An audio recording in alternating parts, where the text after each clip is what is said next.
In the heart of the Appalachian Mountains, during the tumultuous 1940s, a legend was born. No, it wasn't a war hero or a political figure that people whispered about around campfires and dinner tables. It was Old Man Carter, a humble yet enigmatic figure, renowned for crafting the finest moonshine, so smooth it could bring a smile to your face with just a single sip. But the tale of Old Man Carter is not just a story of bootlegging, it's a tale of family, ingenuity, and the indomitable spirit of a man and his children against all odds. Old Man Carter was a man of many layers.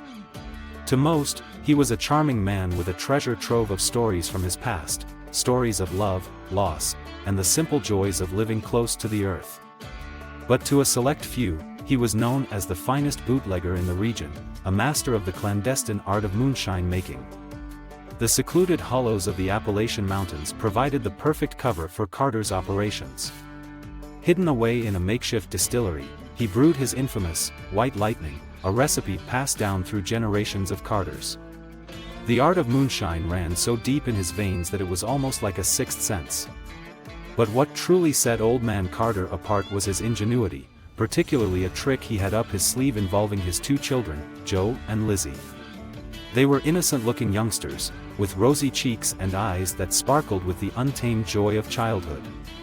Whenever Carter had to make a run to a neighboring town to distribute his moonshine, he'd load up the back of his weathered Ford truck with jars filled to the brim with his liquid gold. Over these jars, he'd lay a thick, worn-out blanket, worn from years of use but still sturdy.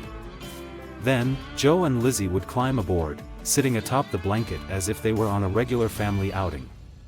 Their little feet would dangle off the edge of the truck, swinging in the air, adding to the illusion of innocence. It was a simple yet brilliant plan, one that exploited the blind spots in human perception. Who would suspect children of being accomplices in a bootlegging operation? One misty evening, as Carter navigated the labyrinthine mountain roads, his heart sank at the sight that every bootlegger dreads, a police roadblock up ahead. Two stern-faced officers stood guard, their eyes scanning each vehicle with suspicion. The knot in Carter's stomach tightened, but he caught Joe and Lizzie's eyes in the rearview mirror and winked. It was a silent pact, a momentary exchange that steadied his nerves as he approached the blockade. "Evening, sir," greeted the officer, a tall, imposing figure with a sharp jawline and eyes that seemed to pierce through the mist. "Mind telling me what you're transporting tonight?" "Just heading to the next town over, officer," Carter replied, his voice as calm as the surface of a still pond. "Taking my kids to visit their grandma." He nodded toward Joe and Lizzie, who flashed their best, excited to see grandma, smiles.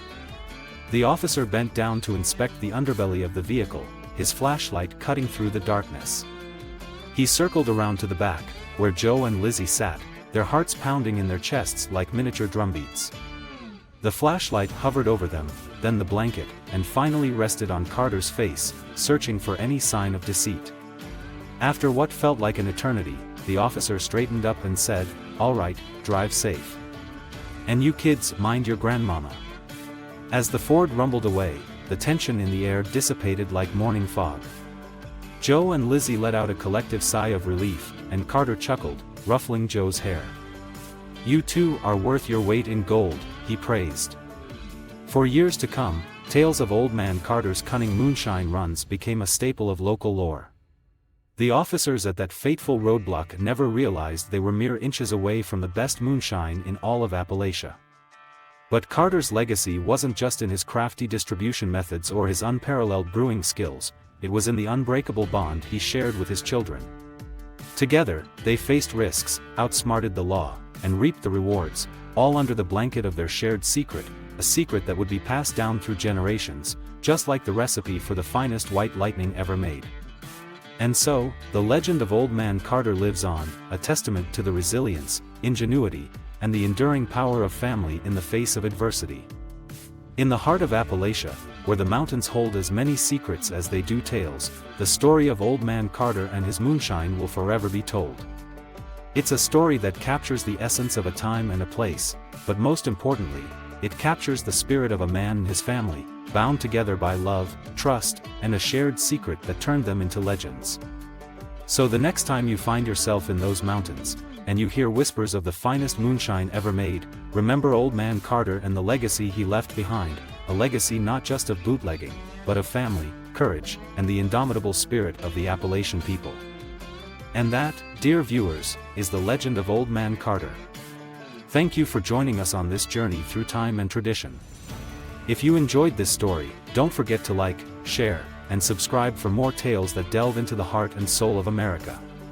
Good night, and may your own stories be just as legendary.